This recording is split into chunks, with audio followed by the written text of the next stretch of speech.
Mesdames, Messieurs, donc pour commencer, je souhaite saluer l'important et patient travail des policiers qui ont été nombreux mobilisés dans la recherche de celui que on a tous nommé le violeur à la trottinette. Ce travail, nous le devions aux victimes et nous le devions à tous nos concitoyens. Donc à mes côtés se trouve Jérôme Chapa, donc, qui est directeur interdépartemental de la police nationale. Jordan Courby, qui est lui donc commissaire de police et adjoint du service interdépartemental de police judiciaire. Et Madame Alexandra Boulier, qui est la chef du service départemental de la police technique et scientifique. Chacun d'entre eux donc, a participé donc, activement donc, à la résolution de cette enquête, évidemment avec l'ensemble de leurs services mobilisés. Après ma prise de parole, donc, je leur donnerai donc, à chacun d'entre eux la parole, et puis donc, nous réserverons un temps à quelques questions. En réalité, vous savez déjà beaucoup de choses, puisque voilà, beaucoup de choses sont sorties dans les médias, et j'en ai confirmé un certain nombre. Donc ce que je peux vous indiquer aujourd'hui, c'est que le suspect est en effet un homme de 22 ans qui habite Fontaine. La juge d'instruction, qui est chargée de l'enquête par le parquet depuis le 29 mars dernier, l'a mis hier après-midi en examen pour 2 faits de viol, une tentative de viol, une tentative d'agression sexuelle, une tentative d'extorsion de fonds, et 2 faits de violence, soit 7 faits au total.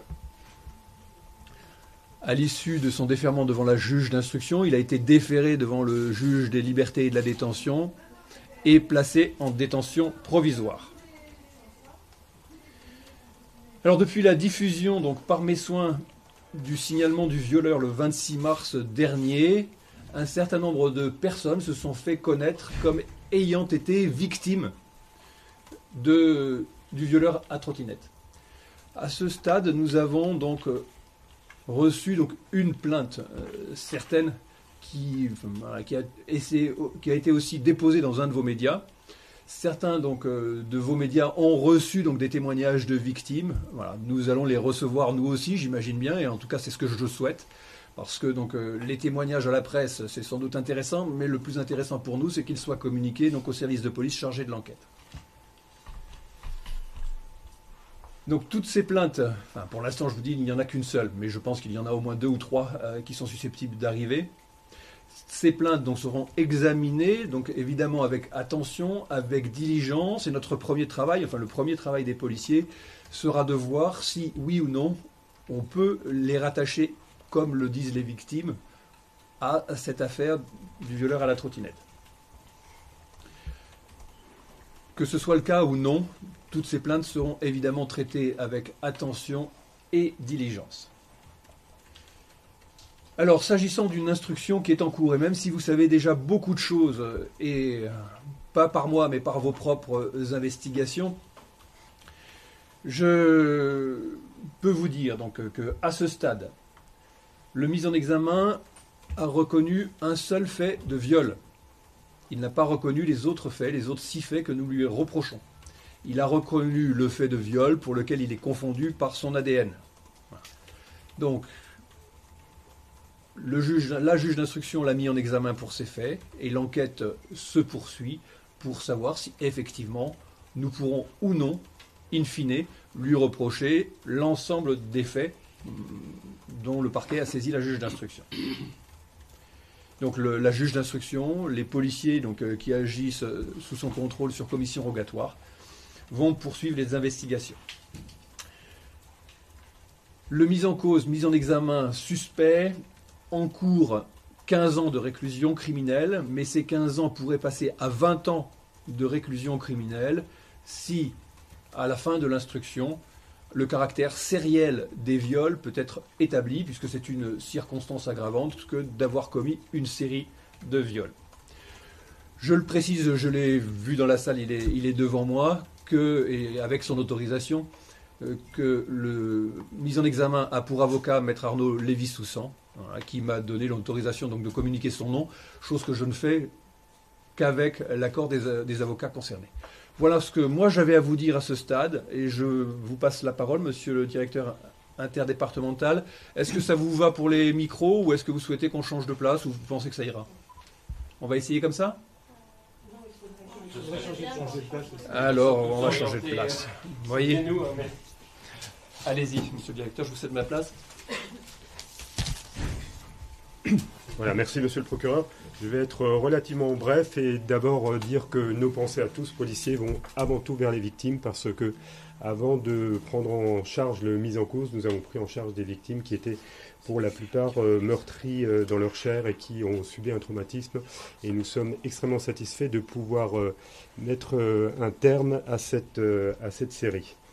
Le travail qui a été effectué, c'est un travail qui a été initialement confié au service local de police judiciaire, qui est l'ancienne sûreté départementale, mais qui a mobilisé l'ensemble des enquêteurs et des effectifs de voie publique, puisque, je vous le rappelle, à un moment donné où il y avait un traumatisme au sein de la population, beaucoup de services de police ont été mobilisés, et de services d'enquête ont été mobilisés de jour comme de nuit sur Grenoble, afin d'assurer la sécurité des Grenobloises et des Grenoblois.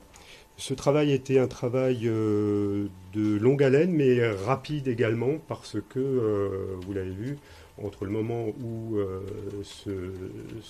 les faits ont été constatés, ces faits sériels ont été constatés, et l'interpellation, et c'est au final passé peu de temps, trop de temps pour vous allez me dire, mais peu de temps quand on parle d'une enquête de ce type. Je tiens à saluer, comme je vous l'ai dit, le travail du SLPJ, mais aussi de l'APJ qui a apporté son soutien d'experts à certains moments, la PJ de Grenoble qui n'est pas saisie mais qui a apporté son expertise, et des services, de tous les services de la police grenobloise, et notamment du service départemental de police scientifique. Une cellule dédiée a été ouverte afin de mobiliser les enquêteurs sur cette seule affaire.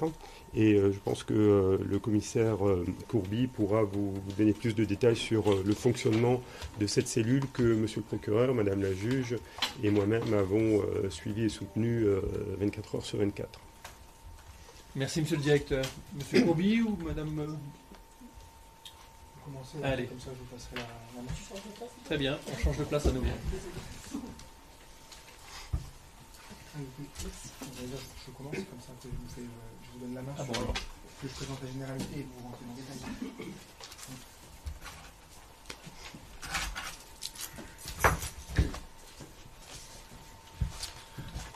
Bonjour à tous.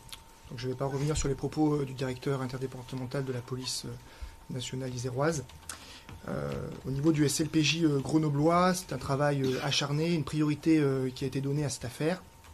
Cette affaire elle a mobilisé énormément d'effectifs, d'abord sur des dispositifs de voie publique, où une quarantaine d'enquêteurs assistés, accompagnés par des unités de la BAC, des unités de la canine, des unités de voie publique en tenue, qui ont opéré en civil exceptionnellement, ont été mis donc sur le terrain plusieurs nuits d'affilée, pour essayer d'interpeller en flagrant délit l'individu, l'auteur dit violeur à la trottinette. Malheureusement, les informations n'ont pas pu rester secrètes, et donc par conséquent on est passé sur une autre phase d'enquête, une enquête de long terme, et une enquête qui a amené la mise en place d'une cellule dédiée qui a œuvré sur plusieurs axes, sur 4 axes. Les axes étaient les suivants. D'abord l'ADN qui avait pu être récupéré lors d'un fait de viol, ADN qui était jusqu'alors inconnu de notre base, nos fichiers police. Ça, c'est le premier axe d'enquête sur lequel ma collègue reviendra. Ensuite, il y a un deuxième axe d'enquête qui était un axe téléphonique. Donc là, il y a un gros travail de recoupement qui a été mis en place de par l'ensemble des faits pour essayer de confondre un numéro de téléphone, et cela a permis notamment d'avancer sur un profil. Et puis, troisième axe d'enquête, à savoir une photo qu'on a pu extraire de l'ensemble des systèmes de vidéoprotection de l'agglomération grenobloise, vidéo qui nous a permis de travailler sur un type de trottinette spécifique, type qui nous a permis du coup, encore une fois, de resserrer les taux sur un individu, un suspect probable. Enfin, en marge de ces 3 axes, on a eu énormément de signalements qui nous ont été remontés. Pour exemple, chaque semaine, c'était environ une 40aine de signalements qui nous étaient adressés. À chaque fois, bien évidemment, les enquêteurs les prenaient tous avec autant de rigueur. Et cela également nous a permis d'affiner le profil du suspect. Donc c'est vraiment ces 4 axes qui ont été visés par cette cellule et qui ont permis la résolution de cette affaire. Je vais laisser la parole à ma collègue qui va détailler l'aspect génétique.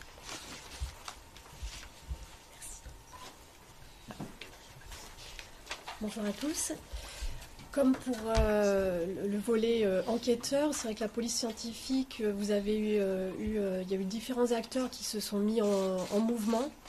Le travail de la police scientifique commence dès le terrain, c'est-à-dire par les constatations effectuées par les agents de police scientifique de terrain. De là, certains prélèvements ont pu être effectués, notamment. Vous avez aussi le travail du médecin qui examine les victimes. Ces prélèvements ont été rapidement acheminés au niveau du laboratoire de police scientifique qui appartient au service national de police scientifique à Écully. Là, vous avez d'autres agents qui ont pris le relais et qui ont analysé ces prélèvements. Ils ont été en capacité d'extraire le profil génétique de l'auteur. Pour autant, ce profil génétique n'a pas pu faire l'objet d'un rapprochement au niveau de nos bases de données.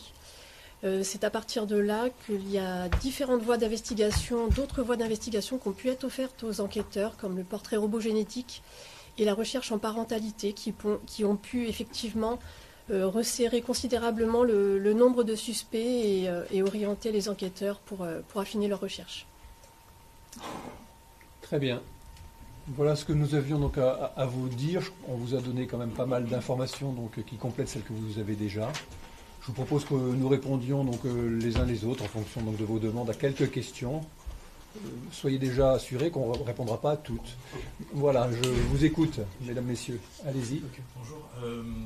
Comment l'individu il s'est rendu de lui-même à la police? Vous pouvez le confirmer ça? Ou il s'est rendu de lui-même en garde à vue? Ou comment a-t-il été interpellé? Ouais, c'était typiquement le point sur lequel j'invoque le secret de l'instruction. Pour ne pas vous répondre plus en détail, même s'il y a des choses qui sont sorties dans la presse. Voilà. Changer de place, monsieur, je crois. Je change de place. Oui, monsieur Puyeux. Cet homme donc ne veut pas reconnaître d'autres faits, il s'en tient uniquement sur le fait sur lequel il est confondu par l'ADN. Vous avez des éléments probants qui vous laissent penser que bien d'autres faits vont lui être attribués? Pour l'instant, on reste sur les 7 faits. On lui reproche pour l'instant seulement 7 faits. Je vous ai dit qu'il y aura peut-être... il y a d'autres plaintes de victimes, certaines dont je n'ai connaissance pour l'instant que par la presse. Donc on va les examiner. On verra si on doit les ajouter donc, à l'instruction en cours ou pas. Je rappelle que même, et ça c'est très curieux à comprendre pour les uns et les autres, mais je rappelle que même s'il a reconnu donc, le fait sur lequel il a son ADN, il reste présumé innocent jusqu'à sa condamnation définitive par une juridiction. Voilà. Alors, ça vaut même pour les faits qu'il reconnaît et ça vaut encore plus par définition pour les faits sur lesquels il ne nous a rien dit. Voilà. Donc c'est le travail maintenant de la justice et avec l'aide des policiers de faire la lumière complète sur les faits qui lui sont reprochés. Monsieur le procureur, quel est le profil de cet homme, de ce suspect? Oui, vous avez déjà toutes ces informations. Donc c'est un jeune homme de 22 ans, plutôt bien inséré en effet. Voilà, et donc au profil surprenant, ce qui va donc justifier donc, que la juge d'instruction ordonne des expertises psychologiques et psychiatriques pour qu'on cerne mieux sa personnalité. Il a dit qu'il était sous l'emprise de l'alcool lorsqu'il a commis ces viols. Je ne confirmerai ni n'affirmerai. Monsieur le procureur, oui, vous pouvez revenir sur le moment où vous arrivez à isoler une photo de la trottinette, voir que c'est un modèle particulier, et jusqu'au moment où vous allez vers l'employeur qui vous donne un certain nombre de renseignements, ou l'ex-employeur. Oui, alors je ne vais pas vous donner les dates, les heures, parce que d'abord je les ignore, mais en fait comme vous avez pu le comprendre, en réalité donc la cellule d'enquête, voilà, agissait sur plusieurs axes. Et en fait, c'est un peu tout qui nous a permis de resserrer les taux. Je reprends votre expression, monsieur le commissaire.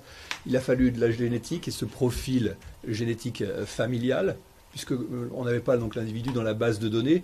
Il avait déjà été entendu pour un fait quand il était mineur, enfin même peut-être pour 2 ou 3 faits quand il était mineur, mais il n'avait pas été à cette occasion-là placé en garde à vue. Donc du coup, il n'y avait pas eu de prélèvement, de signalisation. Donc il y a de la téléphonie, il y a de l'enquête génétique et en effet l'enquête sur la trottinette. Voilà, donc le modèle à un moment donné était très particulier, donc ils sont allés faire du porte-à-porte et un des patrons a dit ça me dit quelque chose en effet. Voilà, mais on ne dira pas plus. Toujours sur le profil de l'individu, on vous a expliqué également qu'il travaillait, qu'il allait monter une entreprise de trottinette. Je ne sais pas si c'est l'info que vous avez. Oui, enfin, mon idée aussi, si vous voulez, c'est de ne pas vous donner trop d'informations qui permettent d'identifier plus que ça cet individu. Parce que c'est pas comme ça que je reçois mon métier et parce que cet individu a aussi une famille. Voilà, il a fait ce qu'il a fait. On lui reproche un certain nombre de faits. La justice fera le maximum pour l'envoyer donc devant une cour d'assises. Mais voilà, il y a des choses qui me paraissent pas utiles de donner parce qu'à un moment donné, ça va concerner aussi sa famille. La description physique que vous donniez dans le signalement correspond à cet individu et issu des témoignages. Oui, plutôt pas mal. Avec une petite surprise pour ma part, je le trouvais moins rouquin qu'annoncé en réalité. Voilà. Mais il avait une barbe qui était plutôt rousse en effet. Voilà, c'est les indications que je peux vous donner. D'autres choses ? Il semble que toutes les victimes n'aient pas reconnu le suspect. Enquête en cours.